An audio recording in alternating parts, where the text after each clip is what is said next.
네, 증시 대담 시간입니다. 오늘은 하반기 주도 업종이 무엇인지 앞으로 더 진행이 될지 체크해 보도록 하겠습니다.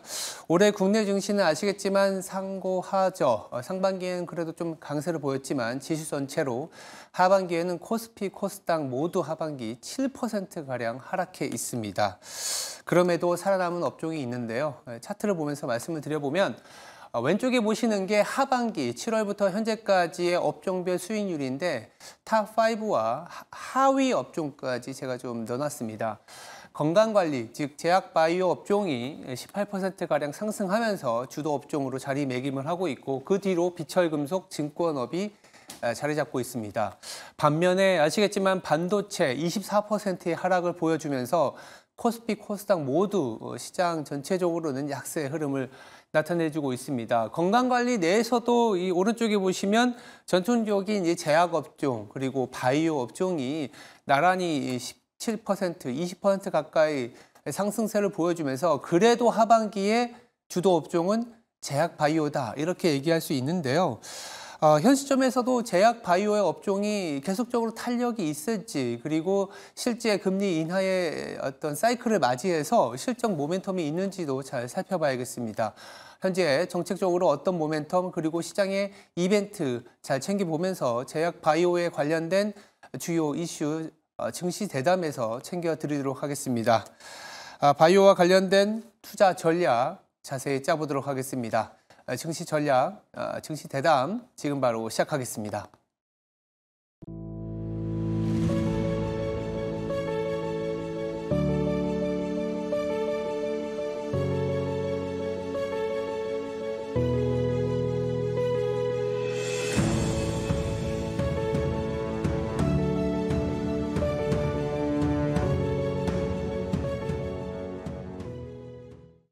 네, 증시 대담 이어가겠습니다. 자리에 LS증권 신지훈 제약 담당 연구원 나와 있습니다. 안녕하세요. 안녕하세요.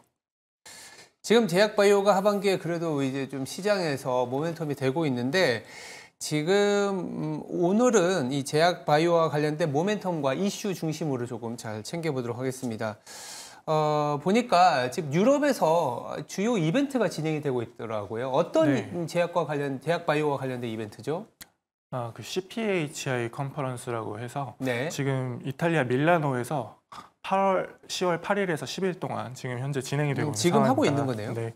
그래서 이 컨퍼런스에서는 보통 이제 어떤 원료 의약품의 생산이라던가 아니면 의약품의 공급이라던가 다양한 기술 이전 논의가 좀 이루어지는 행사로 알려져 있는데 이 CPHI 컨퍼런스를 좀 주의 깊게 봐야 되는 이유는 저희 대한민국의 바이오 산업을 이끌고 있는 삼성바이오로직스와 같은 CDMO 업체들의 어떤 논의가 상당히 많이 이루어지기 때문입니다. 네, 그래서 국내에서는 삼성바이오로직스나 셀트리온을 비롯해서 유한양행 한미약품, 또 대웅제약, 프레스티지 바이오파마와 같은 기업들이 현재 참가하고 있는 것으로 알려져 있습니다.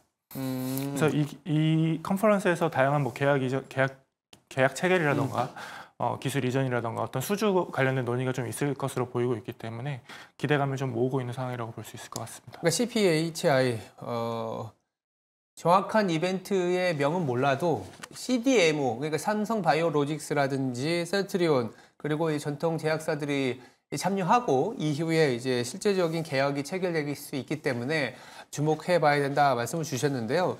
그리고 이제 이 CDMO 하면 최근에 중국을 견제한다라는 게 미국 내에서의 그 생물보안법 네. 아직 통과가 완벽하게 되지는 않았지만 네, 여전히 살아있는 모멘텀이고 중국의 어떻게 보면 빈자리를 대한민국의 이 업체들이 차지할 수 있다 이런 얘기들이 있는데 가능한 건지. 네. 모두가 그렇게 생각을 하고 있는 것 같고 저 또한 그렇게 생각을 하고 있습니다. 네. 생물보안법 같은 경우에 아직 뭐 완벽하게 이게 모든 입법 과정이 끝난 것은 아니지만 최근에 굉장히 큰 진전이 있었고요. 뭐 양당 간에 모두 이 법안에 대해서 크게 공감을 하고 있는 상황이었고 최근에 미국 하원에서 9월 9일자로 306대 81로 본 회의에서 통과된 바가 있습니다. 그래서 최종 입법을 위해서 남은 절차는 이제 상원 회의에서 결의를 거치고 대통령 서명을 하는 과정이 좀 남아 있어서 아직 최종적으로 완료가 된 것은 아니기도 하고 11월에는 대선을 앞두고 잠깐 주춤하고 있는 상황이긴 합니다만 큰 문제 없이 처리될 것으로 좀 예상을 하고 있고요. 특히 이 법안에 포함된 업체 중에 글로벌 탑5 안에 들어가는 중국의 우시 바이오로직스라는 기업이 포함되어 있기 때문에 관련해서 국내 업체들이 좀 수혜를 입을 수 있지 않을까 이렇게 좀 예상을 하고 있는 상황입니다. 우시 바이오로직스의 어떤 그 빈자리를 메울 수 있다. 우시 바이오로직스가 하고 있는 이 뭐 업태라고 해야 되나? 네. 이런 부분들 우리가 어떤 부분을 우리가 채울 수가 네. 있는 거죠? 네, 흔히 이제 CDMO라고 하면은 이제 보통 이제 어떤 의약품의 생산뿐만 아니라 어떤 연구 개발까지 다 담당을 하는 업체들을 얘기를 하는데 우시 바이오로직스는 생산뿐만 아니라 좀 앞단에 있는 초기 단계의 연구 개발도 좀 같이 진행을 하고 있는 업체라고 이해를 하시면 좀 편할 것 같고요. 그렇다 보니까 프로젝트의 성격 측면에 있어서 상당히 이제 그 프로젝트의 개수 측면에서 분석을 해본다면 상당히 앞 단계의 연구 그 프로젝트가 많습니다. 그래서 보통 90% 정도가 좀 앞단의 연구를 프로젝트를 진행을 하고 있다고 봐주시면 될 것 같은데 그리고 또 이제 생물보안법 얘기가 나왔으니까 북미향 매출을 또 살펴보지 않을 그렇죠. 수가 없잖아요. 네. 네, 우시바이오로직스 같은 경우에는 북미향 매출의 거의 60% 정도 육박할 정도로 상당히 큰 비중을 차지를 하고 있기 때문에 반사수혜를 누릴 수 있다는 얘기가 계속해서 나오고 있는 거고 특히 방금 말씀드렸듯이 좀 앞단의 연구 개발을 많이 서포트를 하고 있는 기업이다 보니까 좀 상업화 이전의 프로젝트를 이제 많이 수주를 할 수 있는 그런 중소형 CDMO 업체들에 대한 수혜가 좀 기대가 되는 상황이다라고 말씀드릴 수 있을 것 같고 하지만 결과적으로는 이 CDMO 업체들이 앞단의 연구를 하다가 추후에는 상업화에 이르고 그때부터는 생산 단계에 이르면서 생산 단계까지 끌고 가는 어떤 전략을 취하고 있는 업체라고 봐주시면 되기 때문에 결과적으로 장기적으로는 아무리 앞단의 연구에 좀 치중하고 있는 업체더라도 최종적으로는 상업화 프로젝트를 집중하고 있는 삼성바이오로직스와 같은 기업들에게도 차근차근 수혜가 올 수 있다라고 생각하고 있고요. 뿐만 아니라 지금 최근에 좀 제약바이오 산업이 굉장히 많이 큰 관심을 받고 있습니다. 근데 또 이 금리 인하를 또 빼놓고 얘기를 할 수가 없는 상황인 것 같은데 결과적으로 금리 인하가 되면 제약바이오 업체들의 어떤 투자가 늘어나고 그때는 신약 개발이 늘어나면서 관련해서 생산을 담당하고 있는 CDMO 업체들의 수혜까지 좀 올 수 있는 상황이기 때문에 전반적으로 모두 좋은 상황이다라고 보여지고 있습니다. 네. 지금 뭐 말씀 주신 게 뭐 중대형 CDMO, 중소형 CDMO 업체까지 다 주가로 이제 반영이 되고 있는 것 같고 매크로적으로도 보면 금리 인하 사이클 말씀 주신 것처럼 금리 인하 사이클 그리고 이제 생물보안법이라는 어떤 중국을 견제하는 모멘텀이 국내 제약 바이오 업계에 상당한 모멘텀이 되고 있습니다. 이 추세가 더 이어지려면 실적도 좀 받쳐줘야 되는데 맞습니다. 제약 바이오 지금 실적 정도 한번 체크해보고 갈까요? 네, 이제 조만간 이제 실적 시즌이 이제 시작되었는데요. 최근에 이제 건강관리 업종 관련해서 이익 추정치가 계속해서 상향되고 있는 모습을 좀 보이고 있습니다. 그에 따라서 이제 그런 모습들이 이제 또 주가에도 반영이 되고 있는 상황인 것 같고 특히 대표적으로 이제 삼성바이오로직스를 빼놓고 얘기할 수 없습니다만 3분기 및 4분기 실적 예상치가 주간 기준으로 1%, 1.5% 각각 상승하면서 실적에 대한 기대감 또한 존재하는 상황이고요. 아마도 뭐 이런 대형 업종들뿐만 아니라 주로 실적이 좀 잘 나올 수 있는 기업들에 대해서는 좀 관심을 가져보시면 좋을 것 같습니다. 알겠습니다. 일단 기본적으로 3분기 실적 시즌을 맞이해서 이 제약 바이오와 관련된 실적도 현재 상향 조정되고 있기 때문에 나쁘지 않은 흐름입니다. 그리고 이제 제약 바이오와 관련된 모멘텀들이 굉장히 많습니다. 여러 분야들, 뭐 비만 치료제가 대표적이긴 한데 최근에 이제 연구원님이 쓰신 자료 중에 보면 이 면역 질환과 관련된 시장에 주목을 하고 있더라고요. 굉장히 빠르게 성장 중일 텐데 현재 시장 상황이 어떤 상황인가요? 네, 이 면역 질환이라고 하면 흔히 좀 많이 접근해 보셨을 만한 것은 뭐 알레르기라던가, 뭐 천식이라던가 이런 질환들도 있지만 뭐 류마티스 관절염이라던가. 아니면 염증성 장질환이라던가 건성 같은 굉장히 다양한 자가면역 질환이 시장의 주를 이루고 있는 어떤 군이라고 봐주시면 될 것 같고요. 2023년 기준으로 이 글로벌 매출액 기준으로 200조 원 이상의 시장을 형성하고 있는 굉장히 큰 시장입니다. 그래서 제약바이오 산업 중에서는 질환군별로 좀 따져봤을 때 항암제 다음으로 큰 시장이다라고 봐주시면 될 것 같고 아직도 굉장히 수요가 많이 존재를 하고 있기 때문에 뭐 블록버스터 약물들이 굉장히 많이 존재하는 질환군이고 한편으로 이제 블록버스터 약물들의 특허가 만료되면서 약가 인하 사이클이 조금 오긴 했습니다만 여전히 이 수요가 많이 있기 때문에 의약품의 어떤 처방이나 뭐 사용량 기준에 있어서는 10% 이상의 어떤 성장률을 계속해서 가져갈 것으로 예상을 하고 있는 있다라고 봐주시면 될 것 같습니다.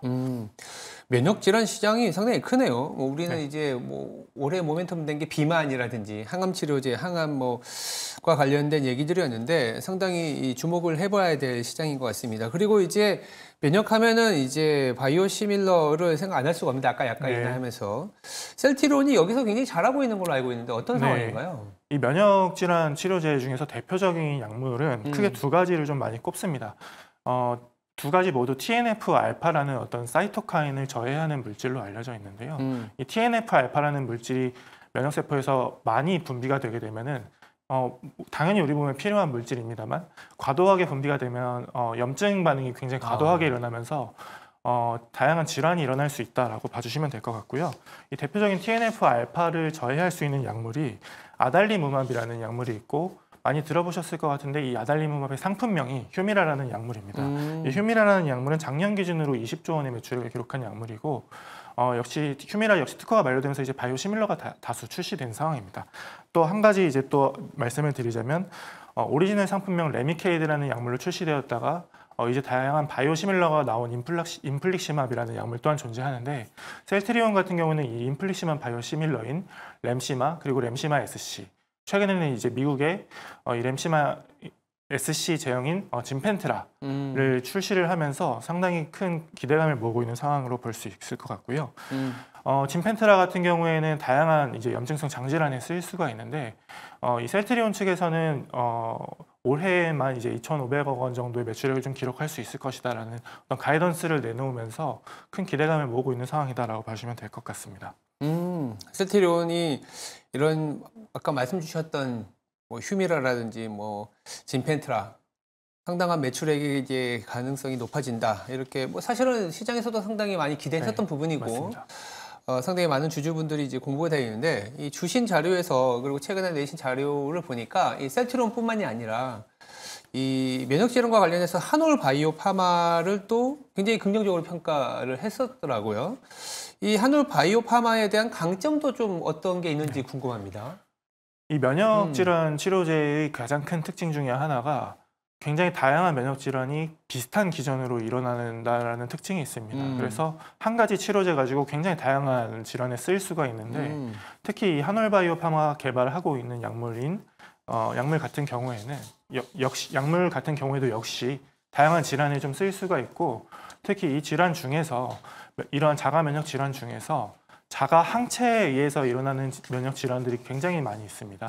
보통 이제 한 80종에서 100종까지 100종 이상이 될 것이다라고 예상을 하고 있는데 이 자가 항체에 의해 일어나는 질환 같은 경우에는 자가 항체만 좀 없애주기만 하면 질환이 굉장히 개선이 될 수 있다라는 그런 데이터들이 상당히 많이 누적이 되어 있고 그래서 굉장히 좀 직관적인 신약 개발 가능성이 상당히 높고 굉장히 직관적인 기전을 가지고 있다라고 보시면 될 것 같고 이 필드에서 한올바이오 파마가 거의 글로벌 수준의 경쟁력을 가지고 있기 때문에 상당한 기대를 가지고 있는 상황이다라고 봐주시면 될 것 같고 최근에 이제 한올바이오 파마가 이 약물의 기술 이전을 이미 했습니다. 기술 이전했고 이제 파트너사에서 개발을 하고 있는데 이 파트너사가 다양한 10개 수준에 이르는 적응증까지 다 임상을 하겠다라는 어떤 계획을 발표를 한 바가 있고 또 관련해서 기존에 진행하고 있던 임상 3상 결과가 내년 이제 상반기까지 두 개 정도 이제 발표될 상황으로 좀 보이고 있기 때문에 임상 결과와 더불어서 어떤 임상 계획에 대한 기대까지 좀 모으고 있는 상황이다라고 말씀드릴 수 있을 것 같습니다. 네. 자, 그렇다면 우리가 이제 그 제약 바이오에 대한 전체적인 모멘텀 그 안에서도 이 면역 질환과 관련된 얘기까지 왔습니다. 그러면 이 면역 질환 기업 중에 이 타피 그리고 주목해 볼 만한 기업이 있다면 간단하게 소개 부탁드립니다. 네. 방금 앞서 말씀드렸던 한올 바이오 파마 같은 경우에는 이제 굉장히 포텐셜이 있는 파이프라인을 가지고 있을 뿐만 아니라 다양한 적응증으로 확장이 가능하면서 기존 경쟁 약물 대비해서 어떤 환자의 투약 편의성이라던가 효력면에서 좀 우위를 보이고 있기 때문에 기대감을 모을 수 있을 것 같고요.